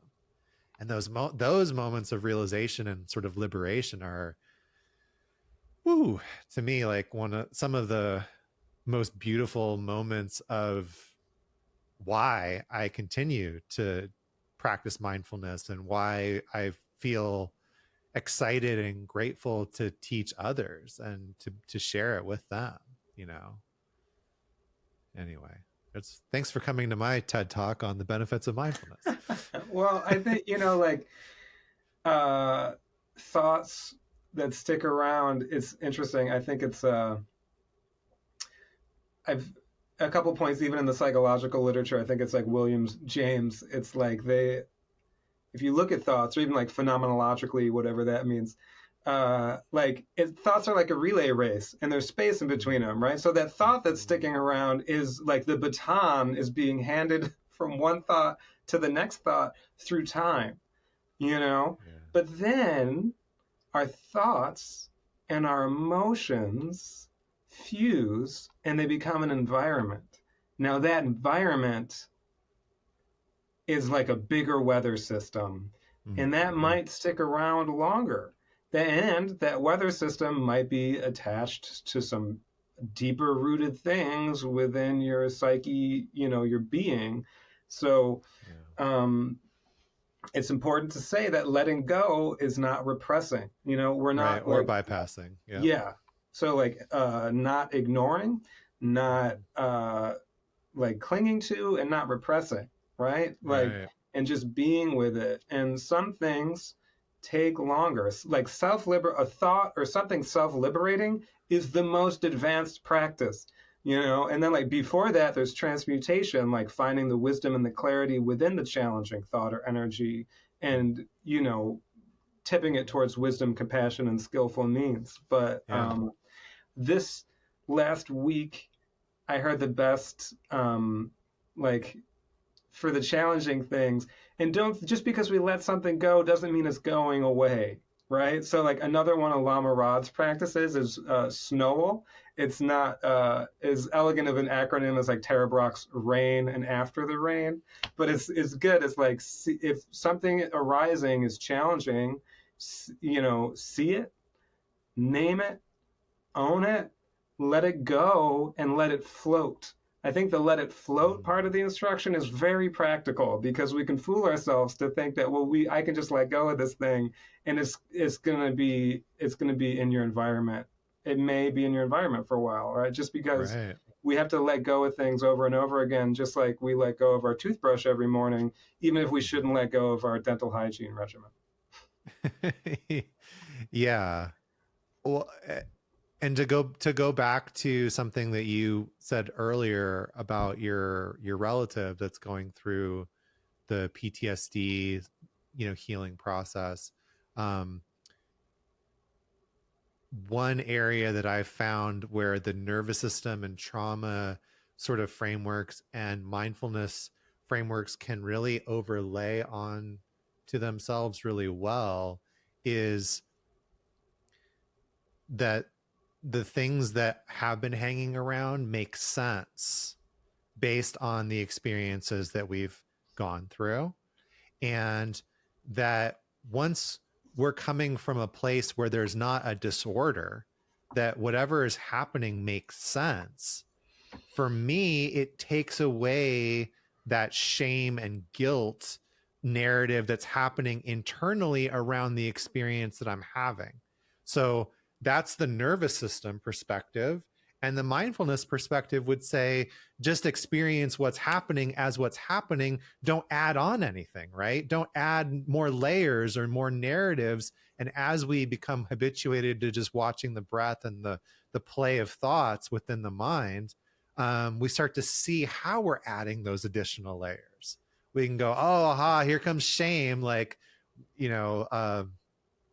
gosh, I can't even focus on my breath. What's wrong with me? Like, I can't even do this simple thing.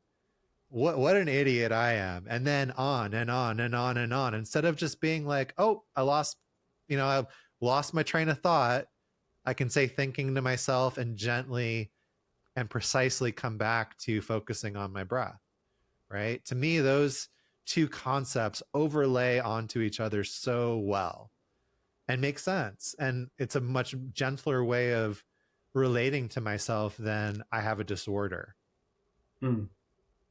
Yeah, well, I think it's just a good point. I agree. And also, talking about the medical model and institutions and systems, and like letting go and trauma, and, from a sort of radical Dharma perspective, these practices and, Buddhism, and, it's taking place within a container of white supremacist capitalist patriarchy, to use a term of bell hooks, right?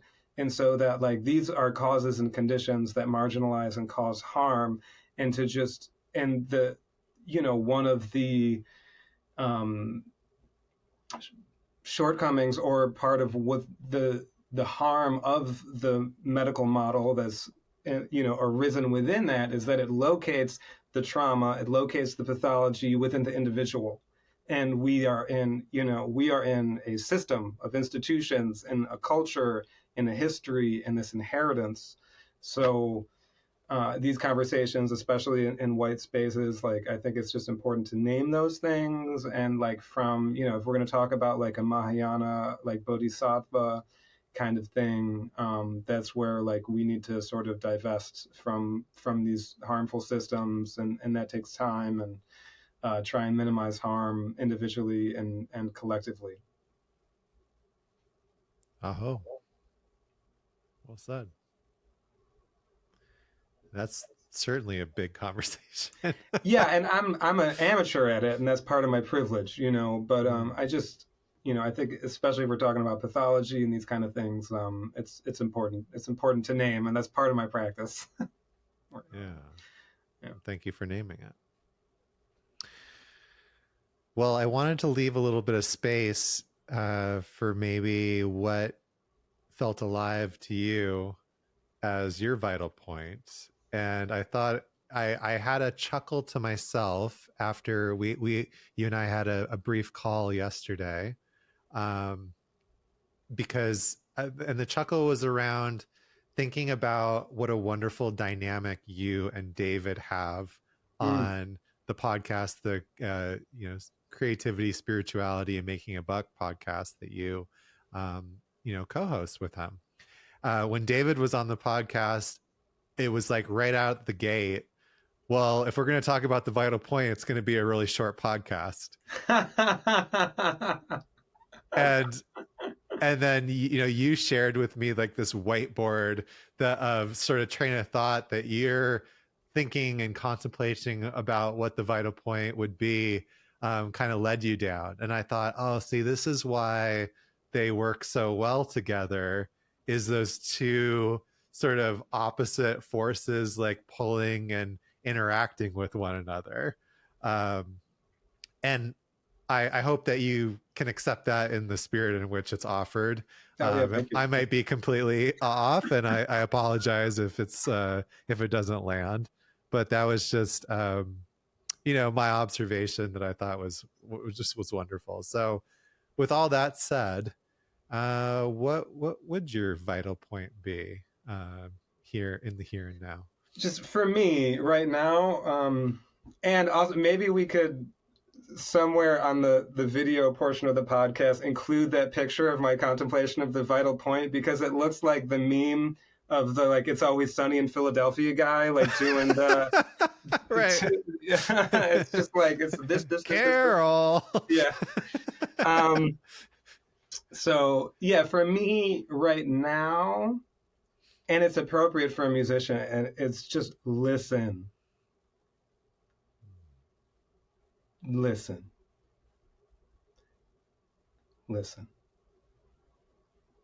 And listening is such a deep practice. And I'm really, I'm 41 now. Mike's 41 now, so like this body, which I'm very precious and grateful for, it's experiencing shifts.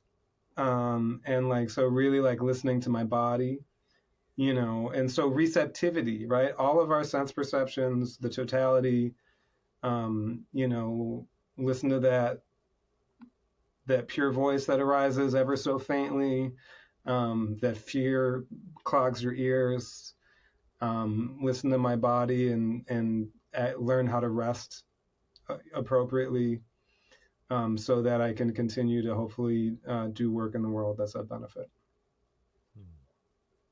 Beautiful. I was working with a guy last week, a drummer, and a very particular, he was like a Scottish like a traditional Scottish drummer. Wow. And so he said, well, there's only really two sounds within my drumming. There's this tapping sound, and this buzzing, bzzz, sound. And I said, well, what about the sound between those? What about the lack of sound? And there was like, I could see like the light bulb go on, and it was like, oh, okay. And I'm like, yeah, next time you do your mindfulness practice, just notice that. And it was super, super cool. So I love that this conversation has, sort of had this axis rather of music that we've kind of played with and come into and out of. And I love that about David's instruction as well. And I'm sure that is a wonderful way that you connect with him as, in the teacher role, is having that shared language of music and metaphor in which to explore all these wonderful topics of mindfulness and meditation, because there is so much richness there. Thank you. Well, I just want to thank you for inviting me on the podcast. It's very humbling amidst all your esteemed guests. And, I've enjoyed all of our interactions, briefly the ones at the, the teacher training. And I really admire the work that you do. And I just want to send a huge thank you to you and, for everybody who's listening. Wish you all the best and hope there's something that you can pull from this conversation that's a benefit to you in your life. Yeah, well said. For people that would be interested in connecting with you and maybe working with you, what would be a good way to do that, other than just checking out the show notes on the links that we'll provide? Yeah. Well, as far as like the mindfulness meditation universe, my email is michaelk@dharmamoon.com. So, as you will have said in the introduction, I work for Dharma Moon, which David and some of us have been forming since the pandemic to share mindfulness in society. So that's a great place to connect with me on that email if you want to delve into those things. And we have lots of teacher trainings, and we have all kinds of mindfulness, more simpler foundations of mindfulness courses and open community sits. You can find those at dharmamoon.com. As far as my musical life, at MK for President, MKFORPR, President is my Instagram handle. That's my main social media place. And come if you're in the New York City area. Right now I'm doing live band pole shows with my space funk big band that I've led for over 20 years, the MK Groove Orchestra in Brooklyn, called Groove and Grind, and they're like amazing. Our third one is going to be September 15th. We have another one December 15th. And, if you're in the area, I highly recommend you come to those shows. It's a great expression of joy and community. And we also fundraised for community support groups around those communities that we're engaging with. So that's my elevator pitch. Say hello. Amazing. Well, thank you so much, Michael. It's been a real pleasure, and I'm honored as well that you would take your time to share your wisdom and understanding and experience with the audience here, and that you took the time to listen as well, as fitting to your vital point. So much appreciated, and my humblest gratitude. All right, we made it. Quite the conversation with Michael Kammers. If you're enjoying the show, please leave us a 5-star review. It's an easy way to support the show and help more people discover these simple, life-changing practices. Also, you could share it with a friend. It's an easy way to get the show in front of more ears and eyeballs. Don't forget to check out Dharma Moon and the Mindfulness Meditation Teacher Training. There's a new cohort starting in June, and they run a few different cohorts during the year. So even if you're listening to this podcast a few months down the road, you should definitely still go to Dharma Moon and check out the different offerings they have. In addition to the mindfulness meditation teacher training, they are always running classes and courses. There's a standalone course. There's also a lot of different live offerings, guided meditations. I have been taking one of the vintage Dharma classes with David through Dharma Moon. It's been fantastic. There's a new one about to start next week I'm really excited about.